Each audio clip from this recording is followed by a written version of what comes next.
భారతదేశం అని వాడు భారత్ అని సచిన అనరు, హిందుస్థాన్ అని పిలుస్తారు.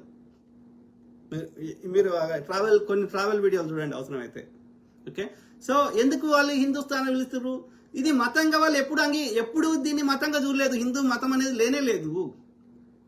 ఈ సింధు నదికి అవతల ఉన్న భూభాగము, హిందూ నదికి అవతల ఉన్న భూభాగము, ఈ భూభాగం పేరు అది. ఇప్పుడు కాంగ్రెస్ వాడు వీడు ముస్లిం ఖాన్ అంటాడు కదా, మరి కాంగ్రెస్ వాడు భారత్ పెట్రోలియము, హిందుస్థాన్ పెట్రోలియము ఇవన్నీ ఎందుకు పేరు పెడతాడు? భారత్ పేరు హిందుస్థాన్ ఎందుకు పేరు పెడతాడు? అంటే అది మతం పేరు కాదు, అది ఈ ప్రాంతం పేరు.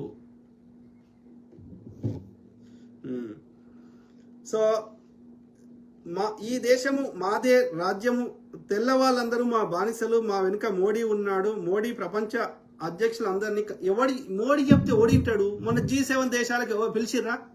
మోడీకి అంత శక్తియుక్తులు ఉంటాయి. ఇప్పుడు టారిఫ్లు ఎందుకు వస్తాయి?